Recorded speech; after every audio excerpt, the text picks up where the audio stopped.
This is Himani Chickam with the Exclusively Literature Podcast. Today we're going to be talking about two series that are so well-known, so famous, so celebrated, so prominent, so famed, popular, renowned, notable, and, quite honestly, notorious. Of course, we're talking about Harry Potter and Percy Jackson. We're going to be comparing the two series. Now, if you know me, then you'd say, well, aren't you biased? And yes, I am 100% biased in this matter, so don't think that this is anything other than entertainment, because, well, it's not. As someone who has read both of the series multiple times, I definitely enjoyed Percy Jackson much, much more.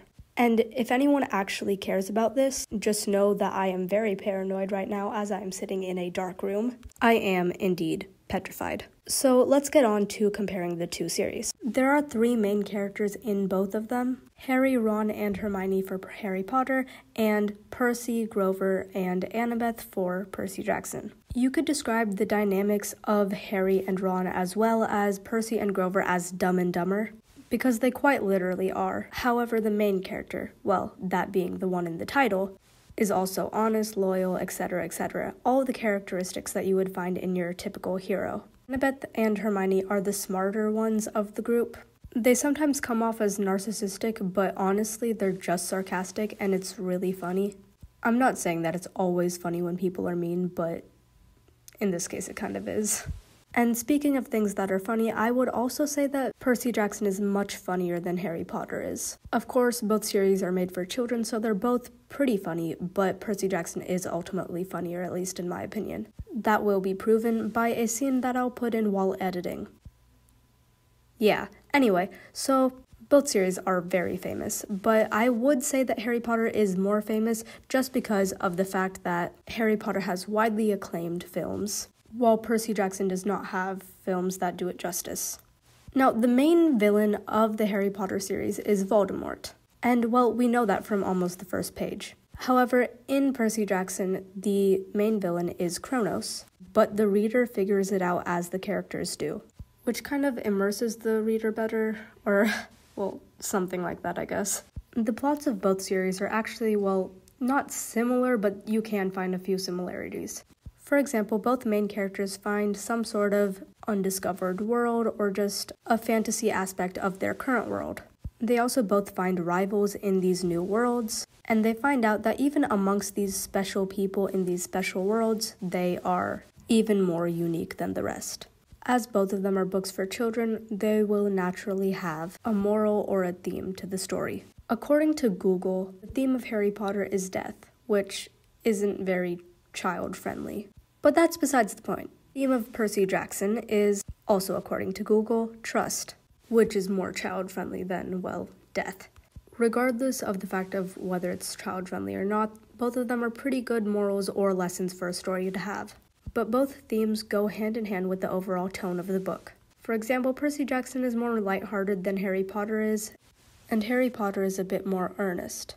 Both series are big books, and both books are sold worldwide. So obviously, if a book is that successful, it's bound to have some spin-offs. One of the most well-known Harry Potter spin-offs is Fantastic Beasts, and one of the most well-known Percy Jackson series is Heroes of Olympus. Both spin-offs did decently well. However, it's much easier to expand on Percy Jackson's story than it was to expand on Harry Potter's story. So, most people who read Harry Potter didn't read Fantastic Beasts, but a lot of people who read Percy Jackson also have read Heroes of Olympus. And now, it is finally time for the most important section of this episode. Drumroll, please. Who would win in a fight? I apologize for the hastily delivered drumroll. I got excited. We all know that Percy Jackson would definitely win in a fight against Harry Potter. Let me explain. You might have heard somewhere that stars are really heavy, and they are, but you know what's heavier than stars? The entire universe. Do you know what Percy Jackson held when he was only 14? The entire universe. And please remind me, what was Harry Potter doing when he was 14? Oh yeah, that's right, getting Cedric killed. I'm sorry, that was uncalled for. But it's true.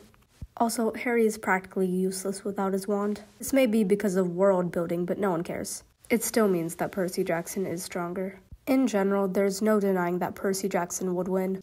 He's been trained to win in a fight for multiple scenarios, and not to mention, Percy Jackson is literally half god, and he's defeated many gods in combat. So, while fighting, Harry Potter can barely compete. He depends on his wand, and that's not his fault, but world building, etc., etc. Also, Percy can breathe underwater without having to eat weeds. He can also talk to horses, and he just has a really large amount of naturally powerful abilities. He can also make earthquakes. Okay, it's been established. Percy Jackson would 100% win in a fight. He's also fought wizards before and has won. Okay, I'll stop. I never said it would be a fair fight. I hope you either thoroughly enjoyed or hated this episode, but I hope you weren't bored for a second. Goodbye and stay tuned for the next part.